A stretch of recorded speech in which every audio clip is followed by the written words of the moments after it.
Welcome to your YouTube channel where learning English is always fun and easy. Did you know that there were only 3 groups of vowel sounds? The SCHWA vowel sounds, the short vowel sound, and the long vowel sounds. And today we have 10 tips for you to always choose the right vowel sound for each syllable in a word.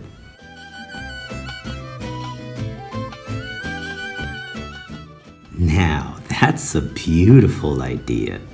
You'll find out soon. Stay with us. Knowing how to divide a word into its syllables is essential in choosing the right vowel sound for each syllable. In this video, we will share with you 10 tips to always choose the right vowel sound for each syllable in a word. If you understand and apply those 2 sets of skills in English, meaning knowing how to choose the right vowel sound every time and which syllable to stress in a word, you'll realize that English is not only one of the easiest languages in the world, but also one of the most practical one. I love English. Do you? Here comes our first tip. One of the biggest secrets to hear and speak English like a native is to be able to determine when to use the long, the short, or the schwa sound of vowels for each syllable.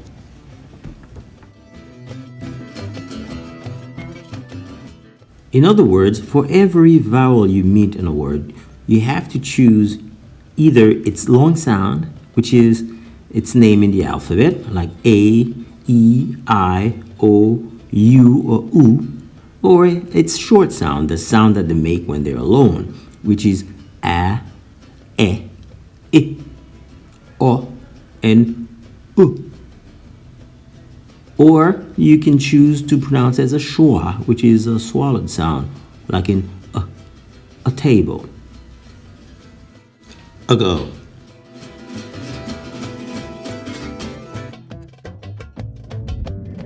Tip number 2. When do you use the mighty schwa sound? The most widely used sound in English is the schwa sound. Generally, when a vowel is not stressed or it is inside of a word, it might take the schwa sound. Examples: A as in Japan, E as in cinema, I as in serenity, or Y as in syringe, O as in isolate, U as in inundation.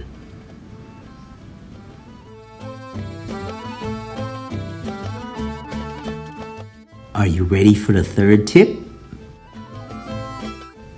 When do we use the long sound of vowels? Vowels that end up alone or at the end of a syllable, after dividing a word into its constituting syllables, usually take on the long vowel sound, just like in the alphabet. A as in say, E as in see, I as in buy, O as in so, and U as in to. Examples: station, situation, to present.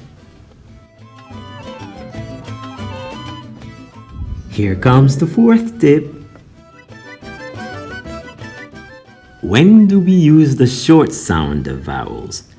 Vowels that end up in front of a consonant after dividing a word into its constituting syllables usually take on the short vowel sound, such as A as in hat, E as in tin, I as in his, O as in hot, and A as in but.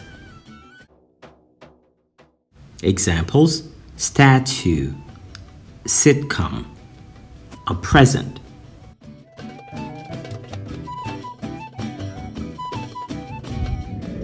Tip number 5.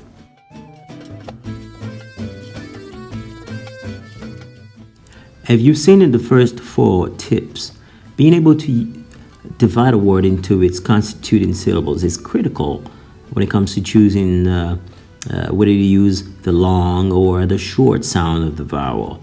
The next 6 tips will help you do just that. But note that there are a lot more than these 6 tips. We've only chosen the most practical ones.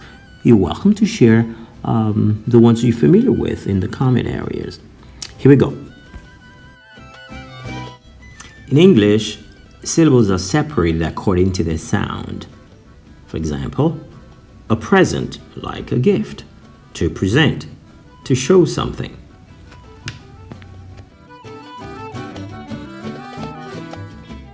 Tip number 6. Generally, when a consonant is doubled in a word, each consonant will be part of a different syllable. What does that mean? You just can go ahead and split between the 2 syllables directly. Example, illicit, apple, hopping.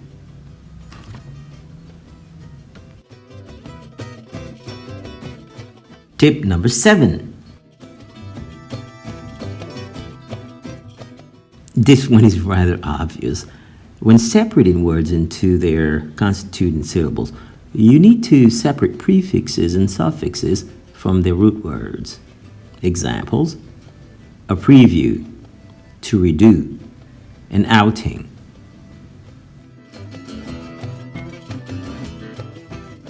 Tip number 8.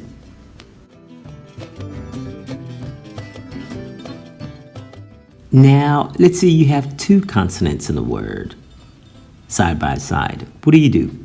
Just separate between them. Pretty obvious.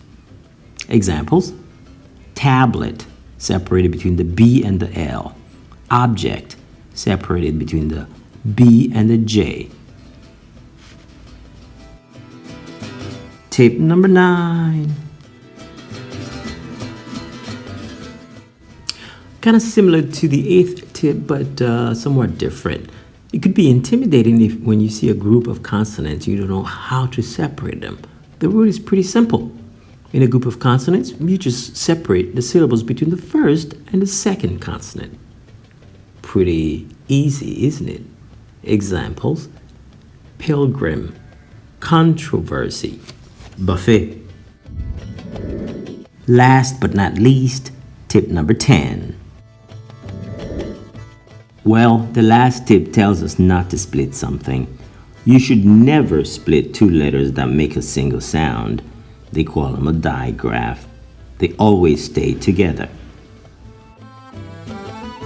Like TH in sympathy, SH in embellishment, CH in churchgoer, WH in wheelchair, PH in emphasis. You should never separate them.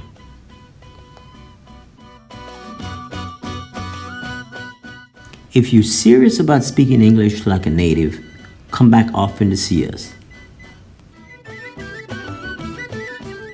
We have more than 20 years teaching business English as a second language. We've separated our channel into 3 major sections. We know learning English starts with hearing it, saying it, and then the styling is probably whether you speak like an American, an Australian, or a British. And then you're going to be worrying about writing it.